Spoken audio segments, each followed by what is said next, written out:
aussi remercier Daniela Boni, qui est professeure de philosophie, qui est écrivaine. Nous l'avons invitée au sein de l'Université de Pau et des Pays de l'Adour.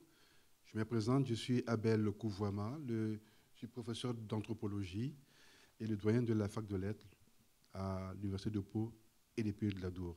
Alors, nous avons voulu travailler sur la passion guerrière, sur l'écriture. Elle est romancière, elle est poète. Il y a plein de choses. Et je voudrais vous faire découvrir par la suite, en un mot, son parcours avant de pouvoir dialoguer avec elle et avec vous autour de ses livres. Bonjour, chers collègues. Je vais la tutoyer parce que je la connais depuis longtemps. Alors. Bonjour à toutes et à tous. Bon, c'est vrai, moi je suis très heureuse d'être ici, à Pau. Merci à toi de m'inviter ici, dans ta ville. Oui, je suis maintenant un Béarnais, depuis 15 ans. Alors, Daniela Boni, ça fait plus de 30 ans que nous nous connaissons. Daniela Boni, elle est docteur d'État en philosophie de la Sorbonne. Et puis à l'époque, on faisait le 3e cycle de philosophie, doctorat d'État. Et Daniela Boni a fait les classes préparatoires, les grandes écoles, les Cagnes et Hippocagne, au lycée Saint-Cernin à Toulouse. Ensuite, Daniela Boni est allée enseigner, elle est à Abidjan, à l'université de Cocody, on dit maintenant Houphouët-Boigny. Et c'est au cours d'une rencontre en 1988, je suis au départ professeur de philosophie, que j'ai rencontré Daniela Boni à Abidjan et à Yamoussoukro. Alors, qu'est-ce qu'elle a fait depuis? Plein de choses. Je veux juste prendre une partie. Daniela Boni, elle est professeure invitée un peu partout, à Toulouse, à Paris 8, aux États-Unis, à Nantes. Elle a dirigé à Paris le programme du Collège international de philosophie. Elle a été chercheur invité au Collège de France pour le laboratoire de la pensée hellénistique et romaine. Oui, Daniela Boni a fait sa thèse d'État sur Aristote. Alors, voyez-vous, et pour les réseaux, elle a plein de réseaux. Elle est membre de la Fédération internationale de sociétés de philosophie, membre de l'Académie des arts, des sciences, des cultures d'Afrique et des diasporas africaines de Côte d'Ivoire. Elle est avec moi membre du réseau international Afrique-Monde de la Fondation Maison du Centre de l'Homme de Paris. Puis on a fait un colloque, elle a organisé en 1999 à Yamoussoukro un colloque auquel j'ai pris part, colloque que tu as organisé avec Roger Paul Droit. Enfin, plein de choses que.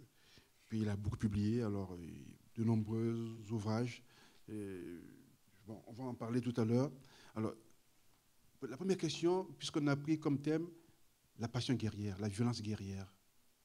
Mais avant cela, d'où est venue la passion de la philosophie et de la littérature? Merci. J'aime pas trop définir les mots parce que c'est pas de cela qu'il s'agit ici.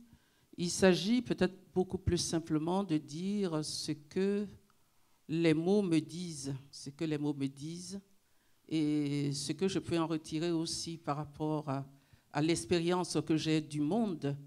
Parce que je pense que quand on écrit, c'est d'abord cela.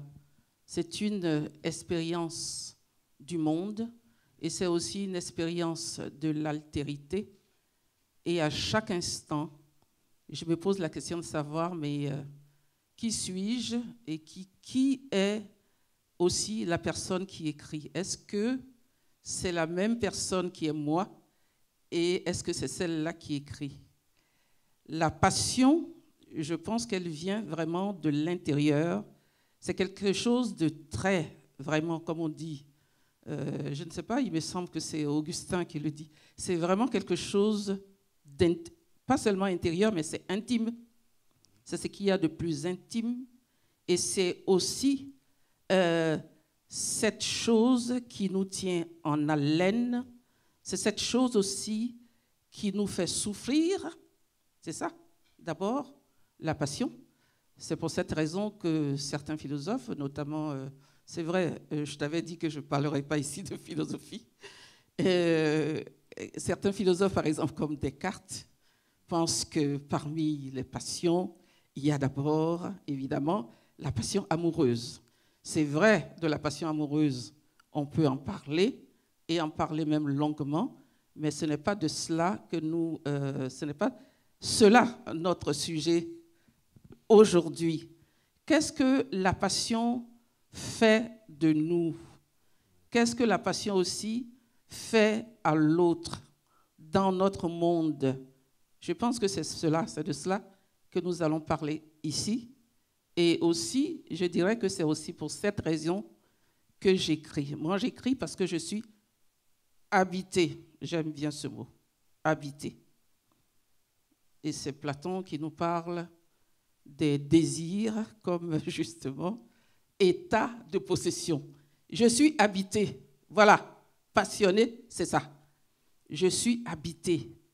Et c'est aussi pour cette même raison que certains, quand ils sont habités, par quoi? Par leurs idées, par leurs opinions, vont être très violents envers l'autre qui n'est pas habité par la même opinion, par le même point de vue, et qui n'ont pas, par exemple, la même religion, la même passion politique.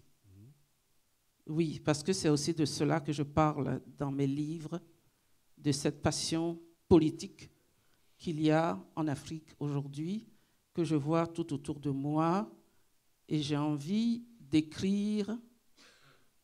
Moi, je ne dis pas témoigner. En 2005, quand j'ai publié un de mes livres qui a pour titre, un roman qui a pour titre Matin de couvre-feu, j'ai bien lu les témoignages, on a dit, les journalistes plutôt, ont dit, c'est un témoignage. Non. Quand j'écris, je ne témoigne pas. Moi, je me contente d'écrire parce que je suis habité. C'est d'abord ça. Habité par quelque chose. Je ne sais pas par quoi. C'est peut-être ça la passion. Bon, justement, pour aller dans les profondeurs, j'ai plusieurs poèmes que je veux lire certains ici, partager avec vous cette passion. Vous avez écrit Gorée, île Baobab, un livre que vous avez publié. Alors, c'est vrai que l'île de Gorée est au Sénégal. Elle va en parler.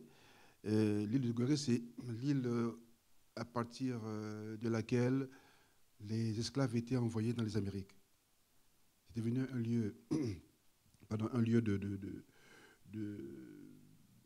c'est paradoxal, un lieu historique, mais aussi un lieu de pèlerinage, mais un lieu aussi de tourisme, pour voir la souffrance, l'humanité, les violences humaines passées depuis des siècles.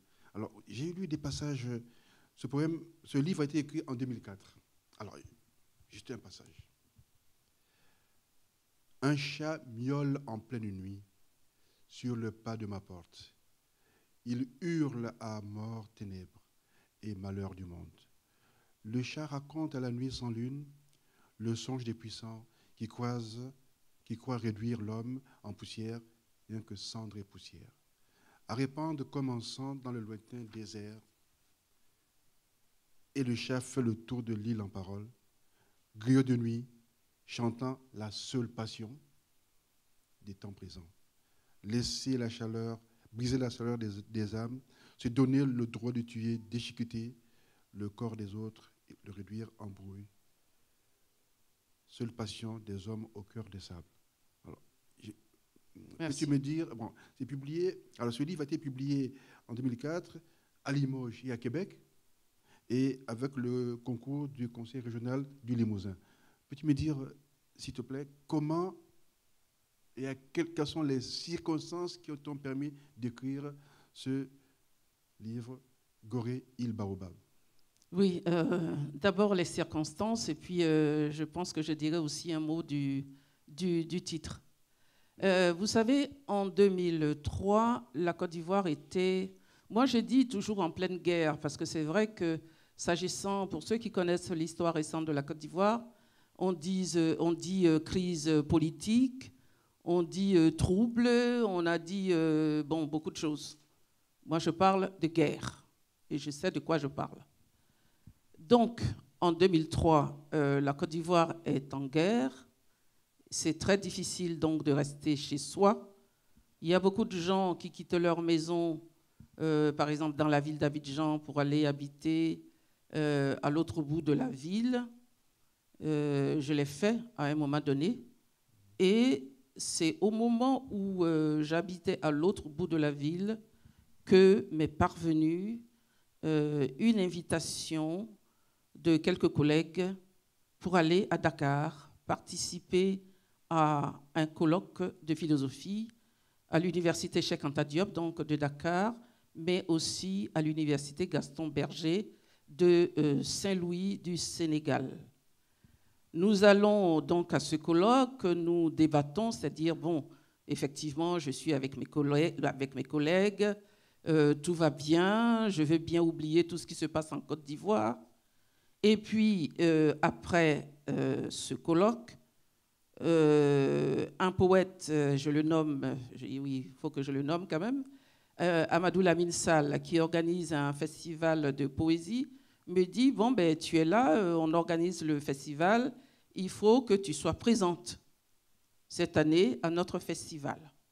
Et ce festival donc, de poésie a lieu entre Dakar et l'île de Gorée.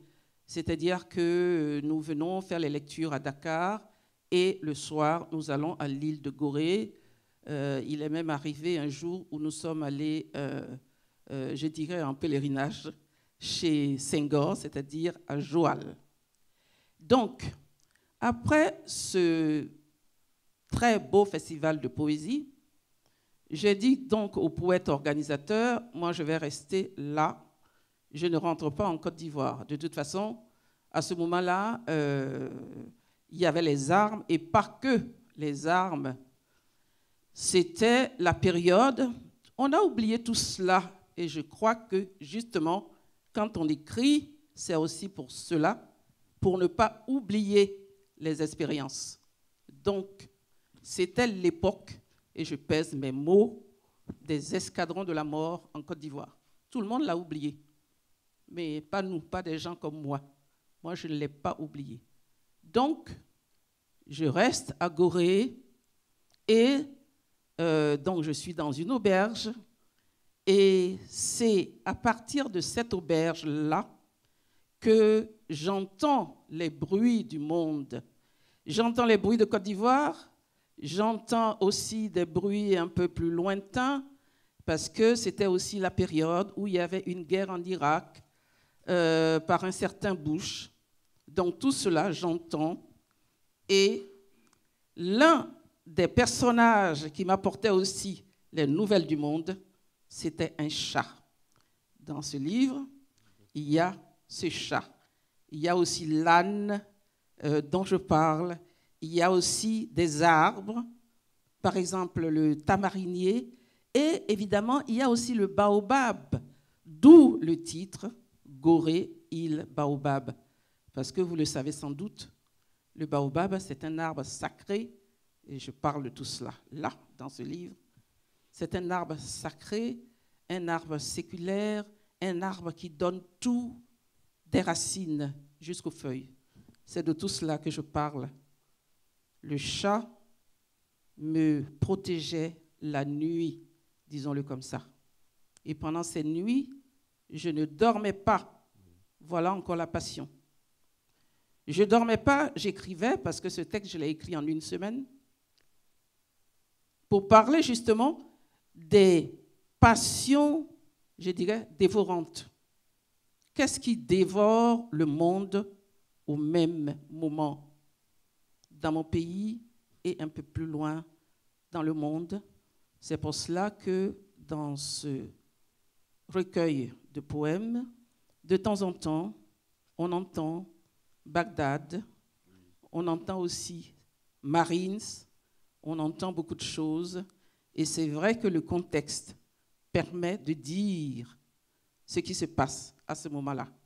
Encore une fois, je ne témoigne pas. J'ai écrit parce que je suis, disons, que le monde, c'est le monde qui me passionne et ce sont les mots qui me permettent de dire cette passion du monde aussi et de dire aussi ce qui ne va pas dans ce monde. Oui, je vois, voilà. Je lis des passages, effectivement, à la page 65. Gorée, les cailloux ignorent la dureté du temps qui passe, et le monde fabrique des hommes, cailloux, au cœur du robot. Et le feu d'Irak assassine la clarté des esprits, la lumière des yeux, et mon île peuplée de morts, scandales, jonchés d'histoire. Enfin, il y a plein de choses qui sont, effectivement... Alors, c'est vrai que il y a deux éléments qui interviennent devant la passion guerrière, la violence guerrière. Tu opposes tu as comme arme les mots. Et c'est un peu cela qui, je trouve, effectivement très, très, très fort.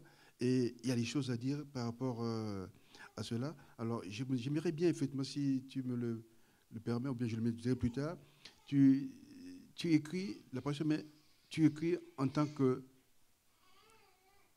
femme. Parce que tu as publié Que vivent les femmes d'Afrique.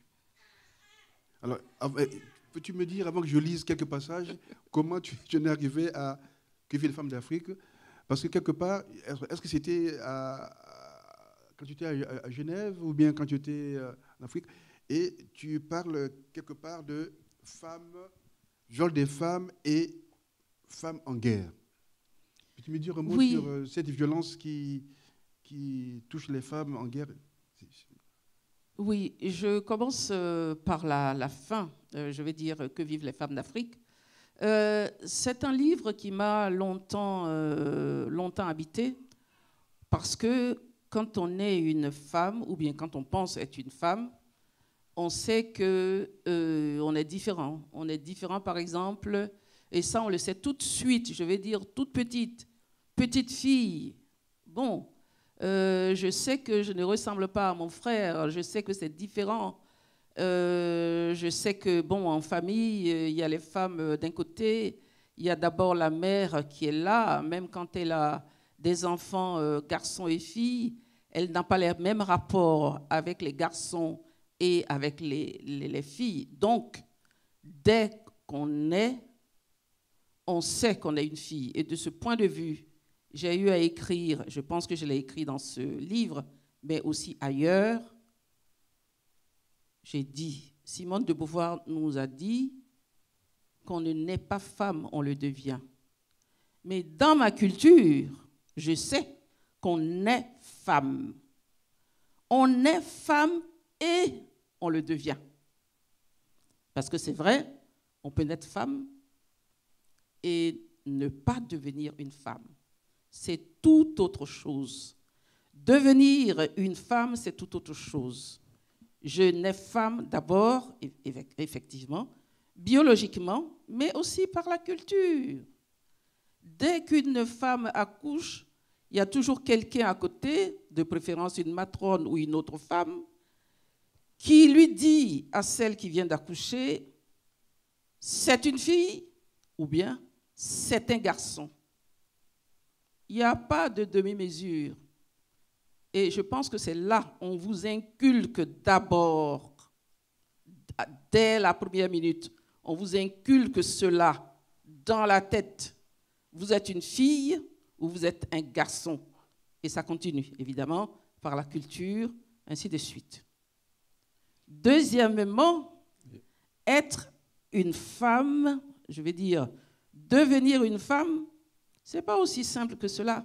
Ce n'est pas parce que, bon, vous avez un sexe dit féminin que vous êtes une femme. Ah ben non, justement. Être une femme, c'est une bataille quotidienne, chaque minute de votre vie. Et je sais de quoi je parle. Chaque minute. Parce que si vous ne vous battez pas, vous êtes quelque chose, les philosophes diraient peut-être un être, peut-être même pas, quelque chose de mort. Or, ce qui m'habite aussi, c'est la vie. c'est la défense de la vie. Voilà pourquoi je parle des femmes et de leur vie. Tout le temps. Bon, c'est vrai. Je suis allée un jour, ça devait être, bon, c'est plusieurs fois, mais l'une de ces fois où je suis allée à Genève et que je suis restée un moment, je ne sais pas, ça devait être peut-être 2 mois, j'ai rencontré des femmes. C'était pendant l'année 1994 et cette année-là, comme on le sait, il y a eu un drame au Rwanda. Et j'ai rencontré des Africaines qui partagent d'autres cultures, mais qui sont africaines et qui avaient quitté leur pays et qui étaient donc à Genève. J'ai rencontré des femmes immigrées. J'ai discuté avec elles et je me suis rendu compte qu'elles sont africaines, moi aussi je suis africaine. Il y a quelque chose qui nous lie et il y a aussi quelque chose qui nous sépare. Et c'est de cela que j'ai voulu parler. Mais ce n'est pas tout. Le contexte, c'est que je reviens donc à Abidjan, à l'université, et j'ai un programme de recherche. Et je demande à des étudiants de mener des enquêtes. Bon, c'est vrai, quand on est philosophe, on ne mène pas des enquêtes. Hein, on prend Platon, Aristote, Descartes, on s'occupe d'histoire de la philosophie, enfin, que tout le monde connaît. Oui, parce que ce n'est même pas à ce moment-là de la philosophie africaine. On fait de la philo comme on le fait partout dans le monde, à ce moment-là. Mais moi, j'ai dit non, il y a quelque chose à faire ici. Les étudiants, voilà, un questionnaire. Vous parcourez toutes les communes d'Abidjan et nous allons voir ce qui va sortir de cette enquête.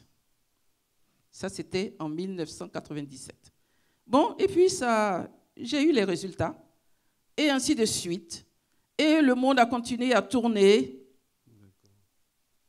Et puis, je savais aussi par la même occasion que depuis toujours, il y avait des guerres dans tel pays, dans tel autre, au Soudan, en RDC, à Brazzaville. Oui. Mais alors, ces femmes-là, comment vivent-elles pendant que tout autour d'elles, c'est le chaos? C'est d'abord leur corps qui en prend un coup. Et c'est ce que j'ai voulu dire dans cette page. Oui, le corps des femmes. Oui, ces dernières années. En tant que monnaie d'échange, c'est ça. C'est ça. Et au Zimbabwe, Mozambique, Angola, les femmes ont payé un lot tribut à la guerre. Bon, je voudrais, comme le temps passe, avant que je donne la parole à la salle, prendre un dernier point. Parce que par rapport à la violence des armes, à la violence guerrière, tu as dit quelque chose dans le dernier ouvrage qui vient de paraître en 97, là où il fait 2017. Si clair en moi. Tu as dit quelque chose qui m'a touché, c'est les armes, pour toi, les mots sont des armes. Je lis quelques passages. C'est une histoire sans fin qui fait des ravages autour de toi, en toi, qui ne sait pas éteindre les feux brûlants qui minent les corps. Seuls les mots te proposent la longue marche vers la dernière oasis où étancher ta soif. Tu n'as pas d'autres armes que les mots. Sentinelle et veilleur d'espoir, souviens-toi de ton premier retour, ton pays ravagé par la peur, l'amertume, les larmes, l'incertitude. Je viens que ce passage. Alors, comment les mots peuvent-ils être des armes? Et ce sera la dernière question avant que je donne la parole à la salle. Oui, quand on vit dans un pays, vous savez, pour moi, l'histoire de la Côte d'Ivoire, il y a peut-être un avant Noël 1999 et il y a un après. Oui, c'est parce que nous sommes entrés réellement dans la violence guerrière, dans les violences, à tout point de vue, politique, violence religieuse, ainsi de suite. C'était à Noël 1999, quand il y a eu le premier coup d'État donc, de l'histoire. Je veux dire par là que ce dernier recueil que je viens de publier cette année, 2017, parle aussi de cette histoire-là qui, je dirais, qui me colle à la peau. Vous savez, pendant très longtemps, nous avons connu un seul président de la République. Évidemment, on a dit c'est un autocrate. Bon, c'est tout ce qu'on a, on a dit plein de choses. Et nous-mêmes, à un moment donné, dans les années 90, bon, on a pu dire c'est peut-être pas ce genre de président qu'il nous faut, donc il faut maintenant, comme tous les pays démocratiques, il faut le multipartisme, parce qu'avant, c'était un seul parti. Bon, mais ça n'a pas arrangé les choses. Oui, parce que les violences ont continué et de plus belle. Voilà, c'est tout cela, c'est de tout cela que je parle ici. Donc, moi, je sais simplement, je regarde autour de moi, je ne possède pas d'armes, en tout cas aucune arme à ma portée. Et d'ailleurs, ça ne me convient pas avoir une arme. Et pour rire un tout petit peu, et ça de temps en temps, je m'autorise à le dire dans quelques romans, la seule arme que j'ai à ma possession, à ma naissance, comme beaucoup d'Africaines, la seule arme, c'est le pilon. Ceux qui connaissent l'Afrique le savent. Parce que dans les familles, par exemple, quand un mari veut battre sa femme, ou bien quand il parle, ou bien elle peut aller dans la cuisine et prendre le pilon. Le pilon, voilà l'arme redoutable à la portée d'une femme.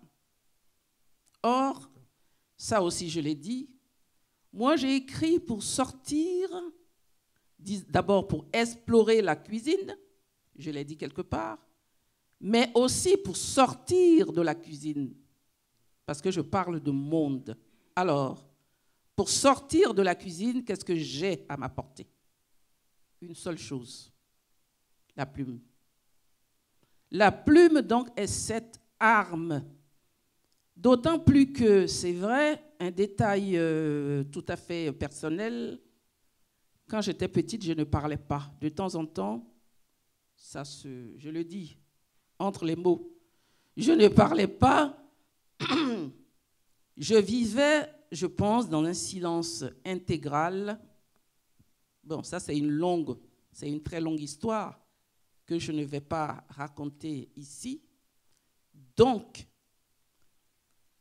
je prends la plume et cette plume me permet d'écrire des mots. D'abord, ça c'est aussi l'effet de la colonisation, on écrivait à l'encre violette avec une plume trempée dans de l'encre violette.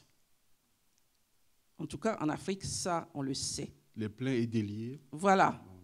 Ce sont les mots, mes seules armes, à partir du moment où j'ai dit que j'ai posé le pilon dans un coin de la cuisine. Merci. Il nous reste un quart d'heure. On va terminer après, mais on nous laisse d'abord la parole à la salle. Et ensuite, je reviendrai sur ce dernier. Elle a écrit 25 ouvrages. Et tout à l'heure, à 11h, on va faire les 5 dédicaces à la librairie Tonnet. Donc, on laisse la parole à la salle. Présentez-vous pour le public. Vous présente-toi, ma chère. Bonjour, Edia Abdelkefi. Je suis professeure de l'enseignement supérieur à l'Université de Tunis El Manar. Et je suis ici en tant que professeur invité par l'Université de Pau et des Pays de l'Adour. Voilà, excusez-moi. C'est l'émotion. Émotion, pourquoi? Parce que vraiment un grand merci à Tanel Aboni pour cette excellente présentation qui nous fait découvrir non seulement le paysage africain, non seulement la condition socio-politique en Afrique, non seulement la condition de la femme, mais surtout la condition de l'humain aujourd'hui. Vraiment, merci. Et alors, il y a quelque chose qui m'a interpellée quand vous dites que la femme, elle vit au quotidien, et c'est au quotidien qu'elle doit mener une bataille. Est-ce que c'est cela de tous les temps? Est-ce que c'est cela aussi dans tous les espaces? Quelle est l'actualité de cette bataille actuellement à mener par la femme? Merci. Oui, je pense que la bataille est de tout temps et dans tous les espaces. Sauf que, c'est vrai, les problèmes peuvent ne pas être les mêmes. Même si, vous savez, actuellement, on parle beaucoup de harcèlement. J'allais dire, voilà quelque chose qui se retrouve, je ne sais pas, au bout du monde, là-bas où il fait très froid, et puis dans les régions aussi près de la mer ou un peu partout dans le monde. Je veux dire que de ce point de vue-là, le harcèlement, puisque c'est de cela qu'il s'agit aujourd'hui, il y a quelque chose de, comment dire, universel, j'aime pas ce mot-là, mais ça se retrouve d'un lieu à l'autre, d'un pays à l'autre, ça se retrouve d'une corporation à l'autre, parce qu'on voit bien, c'est pas parce qu'on fait tel métier qu'on va y échapper. Donc, voilà. Mais au quotidien, il n'y a pas que cela. Ce qu'il y a, bon, c'est Virginia Woolf qui nous a bien dit qu'il faut une chambre à soi. Je pense que la bataille, elle commence d'abord par ça. Vous naissez, autour de vous, on vous dit, quand vous naissez, il faut faire des enfants. C'est j'allais dire, c'est la destinée tout à fait normale, naturelle, etc. Mais une fois que vous avez fait des enfants, que les enfants ont grandi, ou même pendant qu'ils sont encore petits, qu'est-ce que vous devenez? Est-ce qu'on parle là de passion? Est-ce qu'il y a une petite voix intérieure? Est-ce qu'il y a cette nécessité? Bon, c'est Ryle qui parle de nécessité intérieure quand il parle de la poésie. Est-ce que vous l'avez? Si vous avez quelque chose, comment vous allez l'exprimer? Comment vous allez exister? C'est ça la question.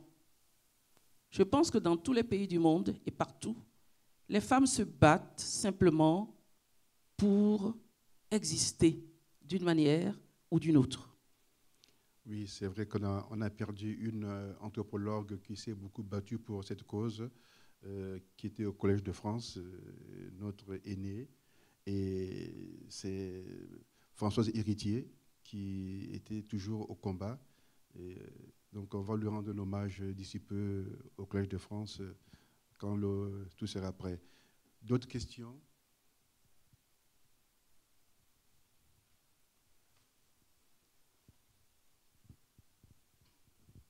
Il nous reste 12 minutes, alors je vais vous laisser 10 minutes pour la fin tout à l'heure. Oui. Allez-y. Oui.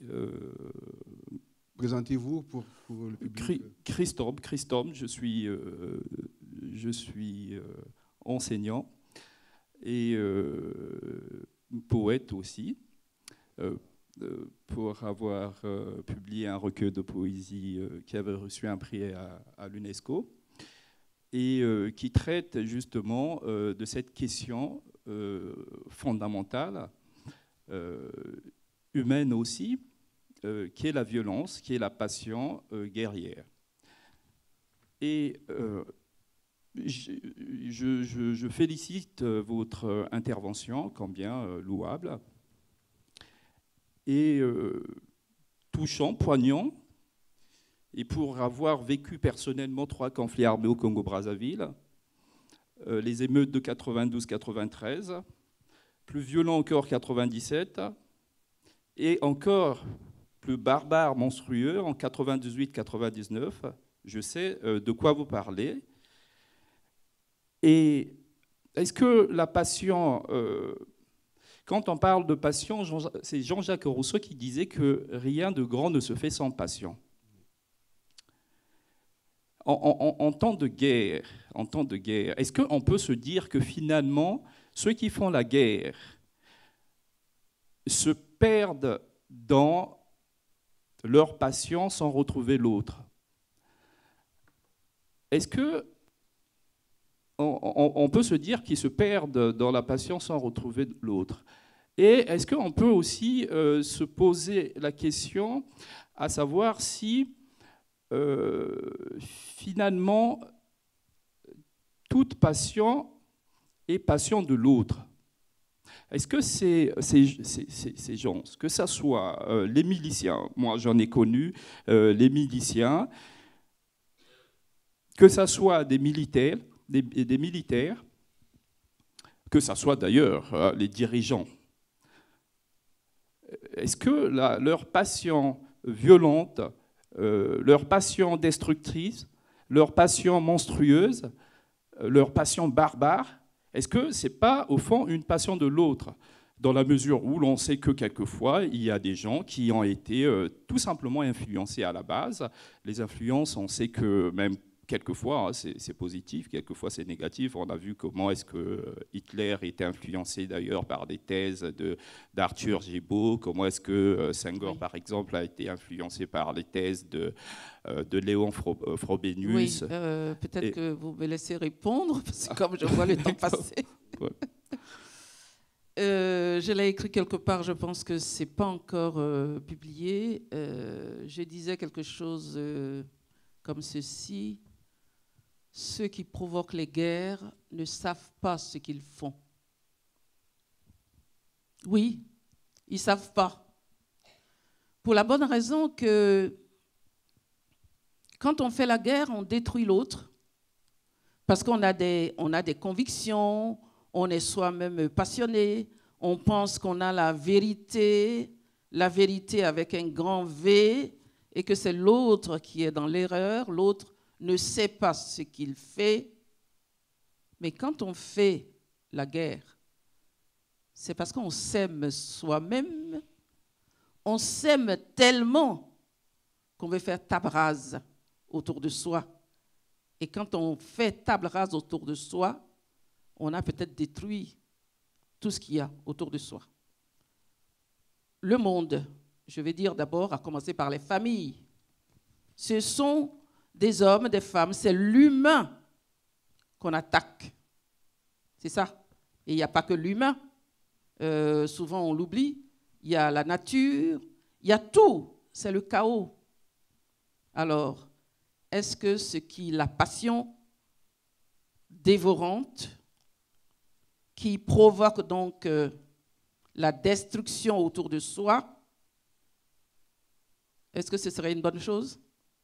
À mon avis, non, ça ne peut pas être une bonne chose. Voyez? Et je dirais, nulle part au monde, ça ne peut être une bonne chose.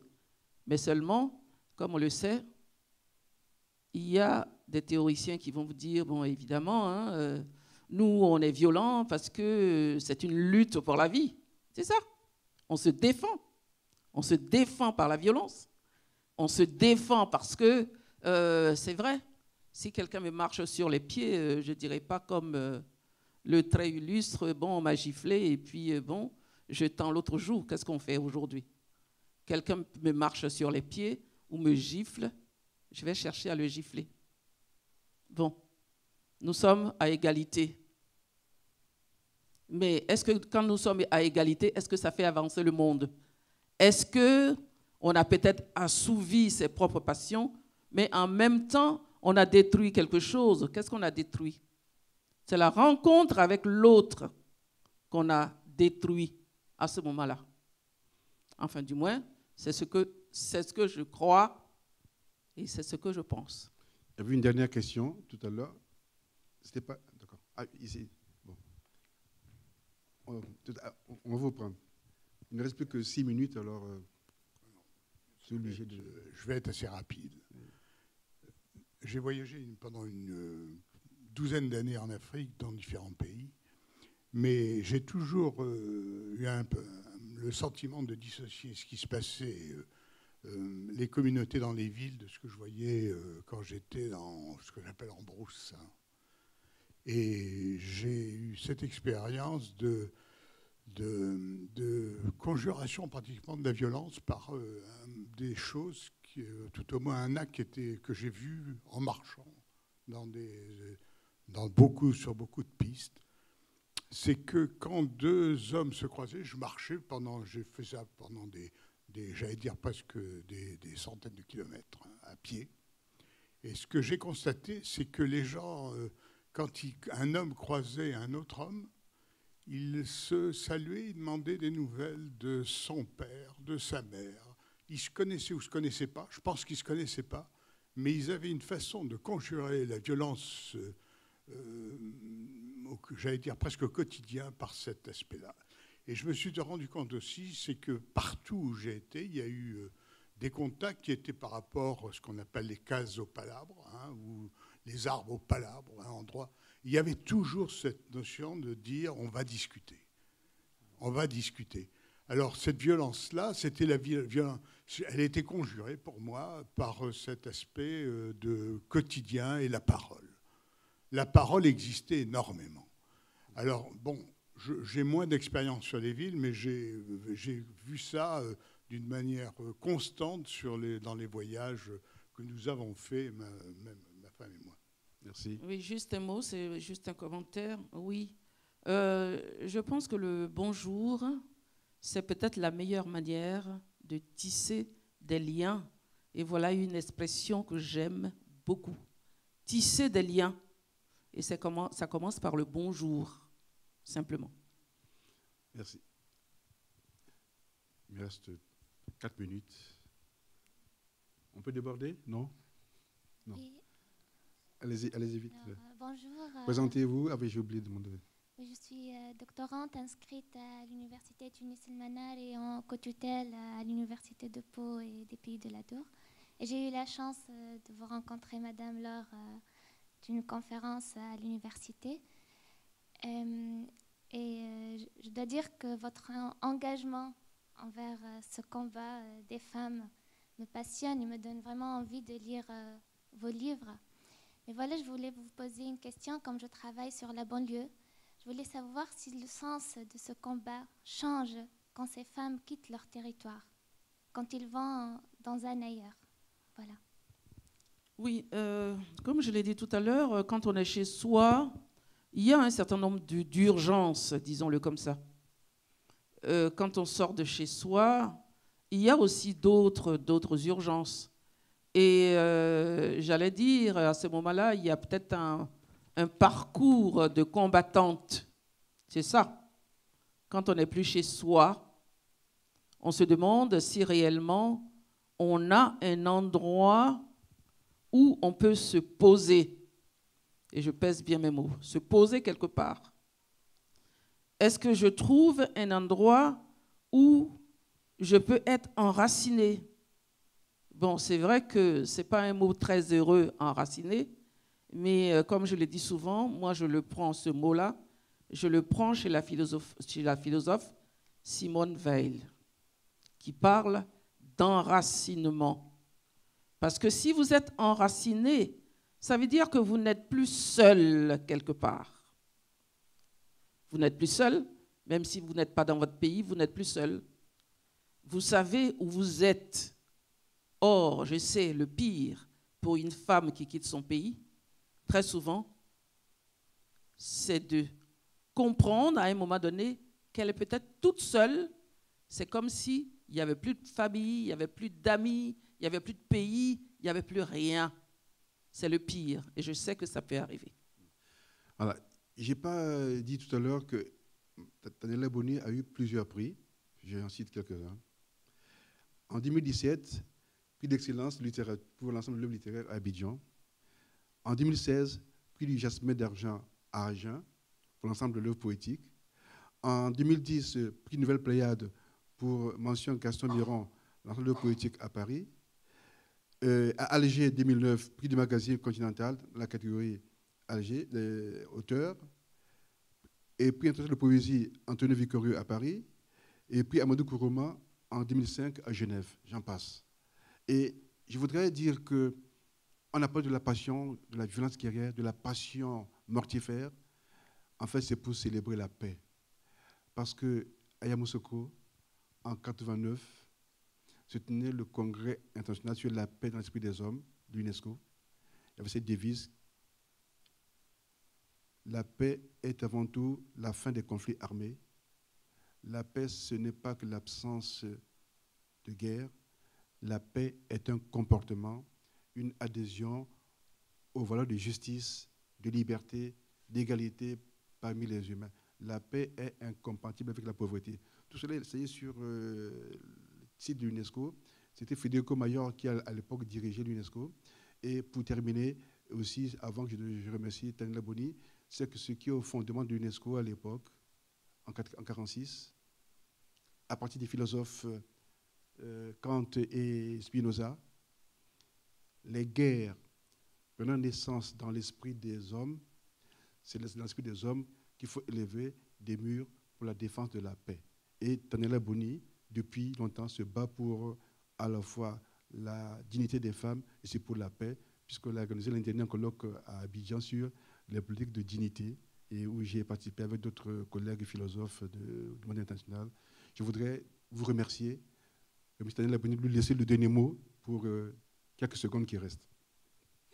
Merci à vous. La paix dans l'esprit des femmes et des hommes. Je pense que depuis ce temps, l'UNESCO a dû rectifier. Oui, bon, c'est vrai, la paix, on le dit tous les jours, mais c'est vrai qu'on ne mesure pas le poids de ce mot. Parce que c'est vrai, il y a des mots qui ont un poids ou du poids, et je pense que le mot paix a du poids, une certaine intensité qui fait que justement on peut l'aimer et on peut passer sa vie à chercher les voies et les moyens pour créer justement un peu de paix en soi et autour de soi. Parce que c'est vrai qu'on n'est jamais tout seul. Moi, j'y crois à l'altérité. C'est quoi l'autre? Je sais que moi-même, je suis moi et je ne suis pas moi, comme je l'ai dit au début. Mais autour de moi, il y a aussi l'autre qui est là. Qu'est-ce que je fais de cet autre? J'essaie d'aller vers l'autre. Et est-ce que je peux le rencontrer? Et c'est à ce moment-là, peut-être, encore une fois, qu'on peut tisser du lien. Voilà, c'est sur cette expression-là que je vais vous dire merci. Merci pour tout. Merci.